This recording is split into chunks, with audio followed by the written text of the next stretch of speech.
여러분, 지금 코로나19가 1년째 극성이잖아요. 1년째. 그러니까 자영업자들이 죽으려고 해요. 코로나19가 발생한 게 작년 1월 21일이었습니다. 그러면서 1차 대유행이 시작된 게 1월 20일인데 1월 20일이고요. 1차 대유행이 시작된 게 2월달 3월달이었어요.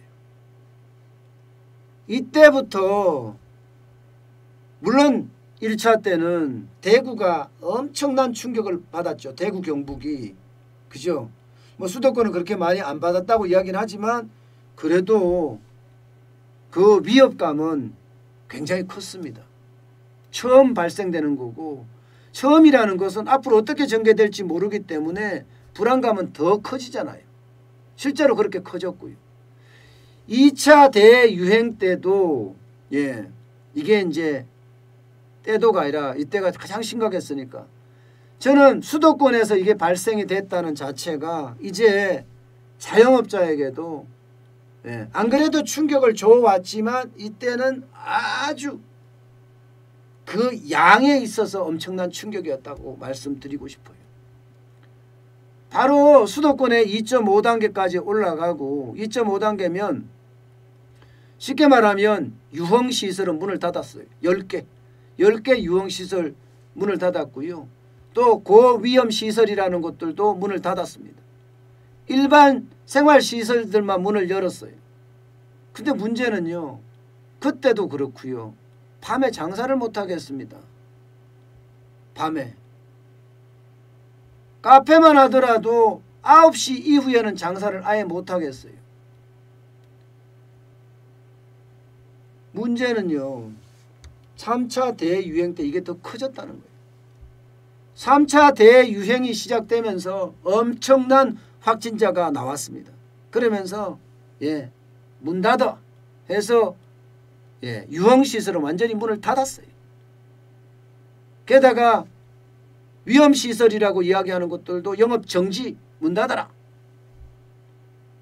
그리고 영업을 할 수 있는 곳은 저녁 9시까지만 해라. 식당도 그렇고 카페도 그렇고 술집도 그렇고 고깃집도 그렇고 다.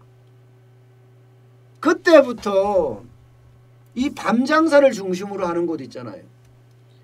여기는요. 매출이 뭐 10분의 1토막이 아니라 뭐 최악이다 뭐 이렇게 이야기할 정도예요. 하루 요리 주점 이러면요. 하루 오후 한 5시쯤 문을 열어서 그 다음날 한 새벽 한 3시 4시까지 일을 하면 아무리 적어도 한 100만 원에서 많게는 200만 원 300만 원까지도 벌었는데 요즘은 5시에 문 열어서 9시에 문을 닫아야 되잖아요. 이게 술 먹으러 오는 사람들이 안 오는 것도 있지만 문을 닫아야 되니까 매출이 5만 원 10만 원 이렇게 이야기하고 있어요. 그야말로 매출 붕괴죠. 매출 붕괴. 재난지원금을 준다고는 해요. 돈 200만 원 꼴랑 줘서 어디다 써먹냐는 거예요. 돈 200만 원 주면 이게 임대료도 안 된다는 거지. 수도권에서 봐서는. 밤 장사하는데 보세요. 호프집 9시만 문 닫아야 돼. 호프집 5시에 문 열어요. 그러면 하루에 얼마 벌겠습니까? 하루에. 고깃집 매 하루 종일 열기는 하지만 핵심은 저녁에 고기 장사잖아. 술 같이 먹고. 여기도 마찬가지. 최악의 최악. 이런 상태에서 영업 제한했다고 200만 원 준다. 영업 금지시켰다고 300만 원 준다. 이것은요. 그냥 형평성도 없고 생색내기에 불과하다. 이렇게까지 이야기할 정도예요. 현실은 말입니다. 지금 밤 장사하는 사람들의 현실은 이렇습니다. 손님이 없습니다. 사실 여러분 호프집만 하더라도 5시에 문을 열잖아요. 그러면 일반적인 손님 같은 경우는 저녁을 직원들하고 먹든지 함께 먹고 그리고 저녁 먹고 나서 소주 한 잔 간단하게 걸치고 2차집입니다. 2차집 호프집은. 그러면 2차 가는 시간이 언제예요? 2차 가는 시간이 뭐 빠르면 8시까지 갈 수도 있겠지만 보통 8시 반, 9시 이렇게 가잖아요. 그러면 9시에 문을 닫아야 되는데 노래방도 마찬가지. 노래방도 마찬가지입니다. 9시까지는 열어준다고 해. 근데 8제곱미터야. 8제곱미터에 들어가서 뭘 얼마나 손님을 받을 수 있다는 뜻입니까? 방에 한 사람씩? 예. 그래서 이게 제대로 되겠냐고요. 제대로. 게다가 공무원들은 복지부동이라는 거예요. 현장에 나와서 봐야지 뭘 알지. 나와서 보지도 않으니까 말입니다. 카페 주인이요? 마찬가지예요. 카페에 지금 앉아서 먹을 수 있다고 하지만 여러분 1시간 있으면 나가야 돼요.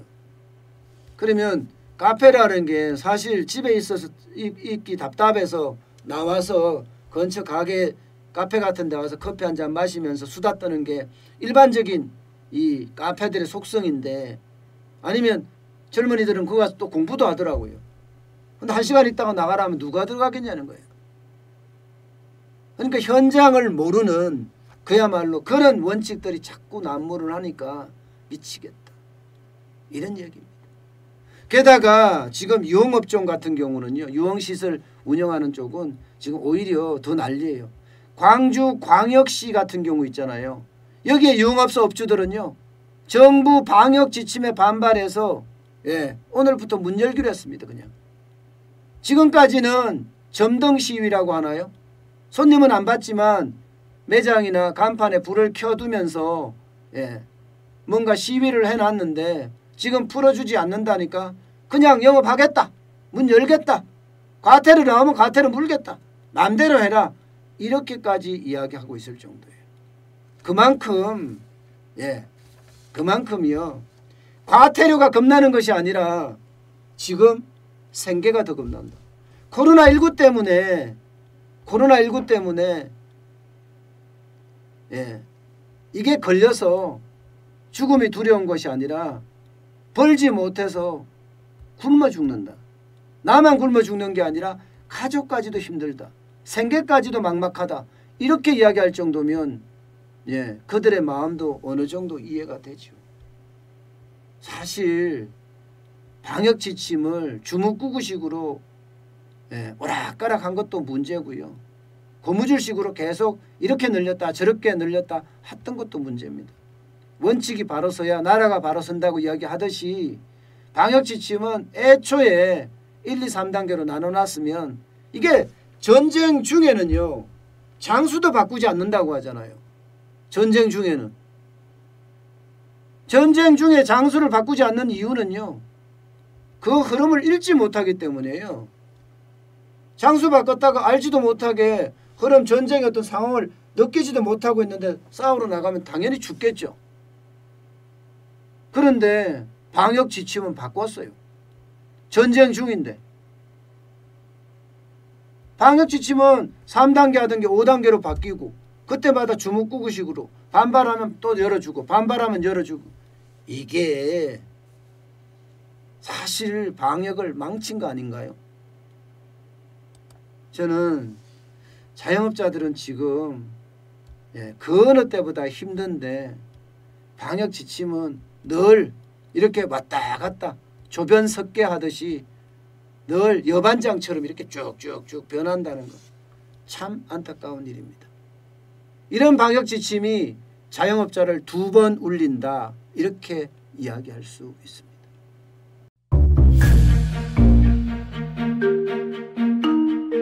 세종대왕과 샤넬 넘버5 벤츠 자동차의 최고급 기종인 마이바흐의 공통점을 아시나요? 바로 침향입니다. 침향이란 동남아시아에서 자생하는 침향나무가 상처를 입었을 때 스스로를 보호하기 위해서 분비시키는 침향나무의 진액입니다. 진침향은 태국산 침향과 러시아산 녹용, 그리고 국산 홍삼, 백봉령, 산수유, 당귀, 숙지향, 꿀로 이루어진 침향환으로 만성 피로나 또 스트레스, 기력이 저하된 직장인분들, 또 수험생들, 연세 드신 어르신분들이 드시면 좋은 환입니다. 진치약 여러분들께 자신있게 권해드립니다.